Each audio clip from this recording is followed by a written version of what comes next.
Welcome back to another episode of Motogp Mac, and today we're going to talk about the sprint race that just happened for the Indonesian Grand Prix at the Mandalika circuit.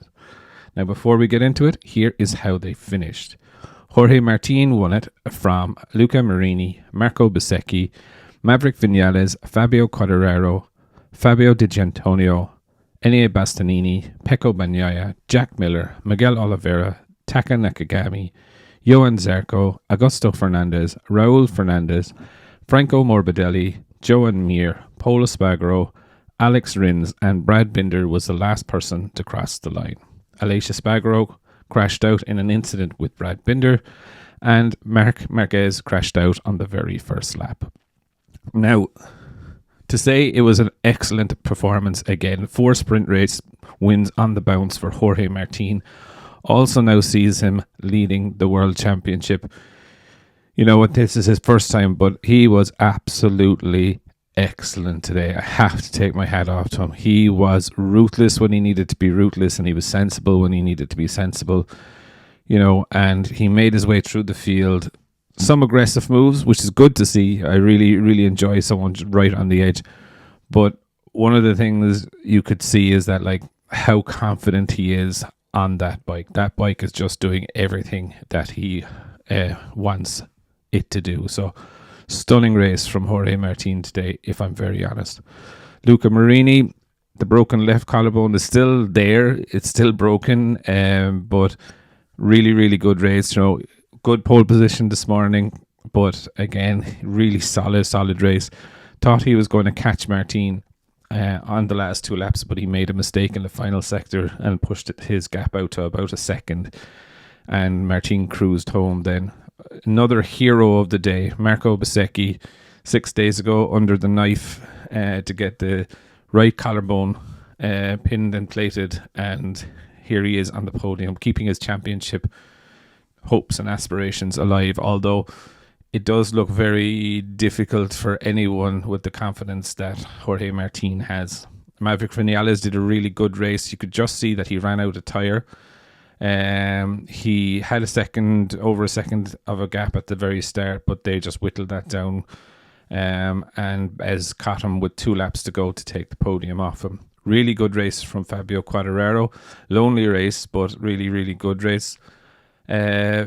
Fabio Di Giannantonio, well, the best way to hit back from officially being fired is to, you know, beat everyone else around you that you can.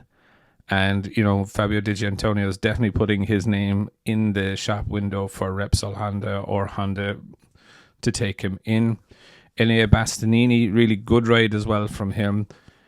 Pecco Bagnaia, what can I say? I think Pecco makes some really weird decisions, okay? He didn't do well enough to get out of qualifying. There's definitely a confidence issue with the bike. He said he's back to full fitness.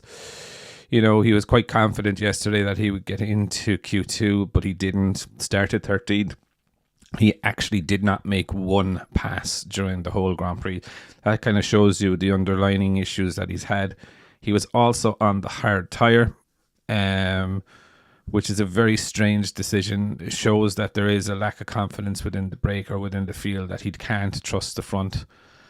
So look, it is very weird. And, you know, I think he didn't pass anyone in the whole Grand Prix. I think the only reason that he made up places was people crashed out. So not really a good omen for the rest of the weekend for Pecco Bagnaia.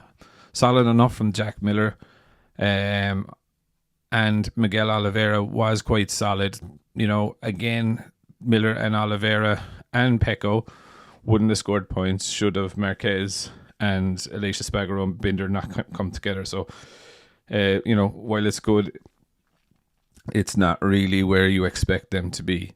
Nakagami, you know, a good race for him on the Honda. Zarco, poor performance in 12th place. Augusto Fernandez, again, solid in 13th, do you know what I mean? Beating some well-established names. Raul Fernandez, 14th.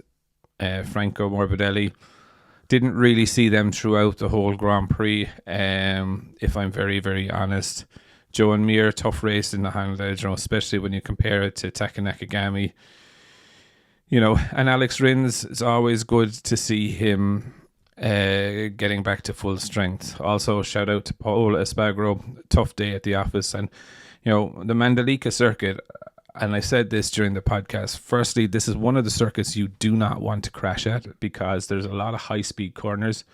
And when you come off hard. And then secondly, the circuit, it is so dirty offline.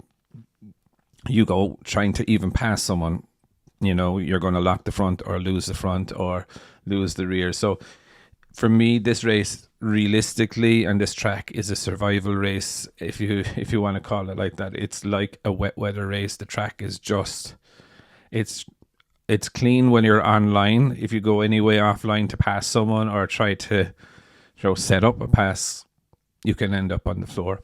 Overall, I thought the sprint race was quite good. I really enjoyed the battle, watching Jorge Martin coming through the field, but even the battles, between Bezzecchi and Maverick and Marini and Maverick was really, really interesting. But for me, there's two riders of the day. One, Jorge Martin, who's the new championship leader for the first time in his career.